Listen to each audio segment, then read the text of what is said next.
হরে কৃষ্ণ, জয় জগন্নাথ। ভারতবর্ষ জুড়ে বিভিন্ন স্থানে পালিত হয় রথযাত্রা উৎসব, আর তারই একটি অংশ আমাদের কলকাতাতেও পালিত হয়। কলকাতাতে ইস্কনের দ্বারা একটি রথযাত্রা উৎসব পালিত হয়, যেটি এবছর ৫৪তম বর্ষ। সেই রথযাত্রার মেলার আজকে তোমাদের কিছু অনুষ্ঠান দেখাবো। এই মেলাটি মূলত রথযাত্রার দিন থেকে উল্টো রথ অবধি থাকে। সেই মেলাটি অবস্থিত পার্ক স্ট্রিটে। সেই মেলাটিতে আজকে তোমাদেরকে দর্শন করাবো। চলো, তোমাদের বাড়ি থেকে তোমরা চলে আসবে পার্ক স্ট্রিট ক্রসিং। মেট্রো বা বাস দুটোই অ্যাভেলেবেল এখানে। পার্ক স্ট্রিট ক্রসিংয়ে নেমে একটুখানি এগিয়ে এলেই এই মেলাটি অবস্থিত। সিগন্যালটা, এবং সেখান থেকে কয়েক পা এগিয়ে এলেই তোমরা পৌঁছে যাবে এই মেলার গেটের কাছে। এবার চলো একসাথে আমরা এই মেলার মধ্যে প্রবেশ করি। এই সুন্দর বিশাল গেটটি পেরিয়ে যখন তোমরা এই রাস্তা দিয়ে প্রবেশ করবে, তখন তোমরা দেখতে পারবে ইস্কনের বেশ কিছু কাউন্টার আছে, যেখান থেকে বিভিন্ন ধরনের জিনিস পাওয়া যাচ্ছে। প্রথমেই দেখলে প্রসাদামের কাউন্টার, তারপরে চিরাচরিত আমাদের দেখা গোবিন্দাসে যা কিছু পাওয়া যায়, মোটামুটি সমস্ত ধরনের ভেজ খাবার তোমরা এখানে পেয়ে যাবে। এরপর গোসেবার একটা কেন্দ্র আছে। আর কিছু পা এলেই তোমরা দেখতে পাবে সেই সুন্দর মন্দির আকৃতিতে তৈরি হওয়া সেই জগন্নাথ দেবের মাসির বাড়ি। এত সুন্দর এই মন্দিরটি দর্শন করেই মন ভরে যায়।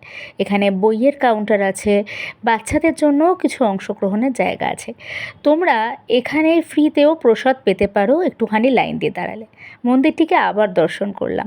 এখানে বিভিন্ন কালচারাল প্রোগ্রাম হচ্ছে। ৫৪তম বর্ষে পদার্পণ করেছে এই রথযাত্রা উৎসব, তার জন্য বিভিন্ন অনুষ্ঠান। এখান থেকে তোমরা তোমাদের প্রয়োজনীয় সামগ্রী এবং উপহারের সামগ্রীও ক্রয় করে নিতে পারো। এবার চলো মূল মন্দির অংশটি তোমাদেরকে একটু দর্শন করাই। আমরা প্রবেশ করি। মূল মন্দিরের বাইরের কারুকার্যগুলো আমরা দেখতেই পাচ্ছি।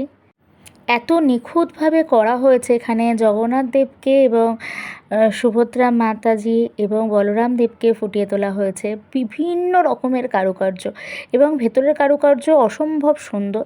প্রত্যেকটা জিনিসই অনেকটা মন ভরে দেখার মতন, এবং এত সুন্দরভাবে এটাকে করা হয়েছে, সত্যি মনের মধ্যে একটা সাড়া জাগায়।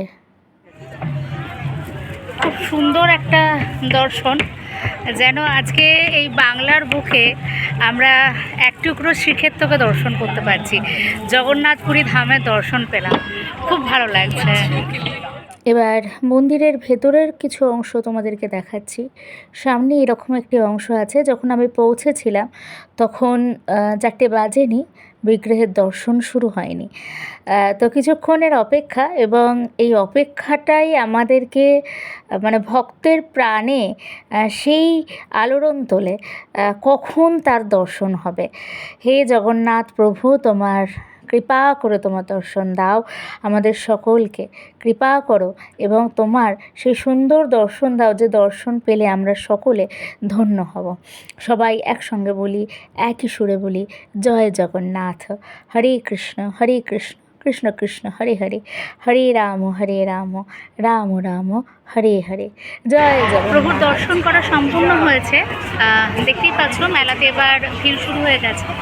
মেলাটি ওপেন হয় 4টের সময়, 4টের সময় থেকেই দর্শন শুরু হবে। আর এখন ধীরে ধীরে ভিড় হচ্ছে, আর এটি থাকবে উল্টো রথ অবধি। তোমরা অবশ্যই এখানে এসে প্রভুকে দর্শন করে যাও। জয় জগন্নাথ।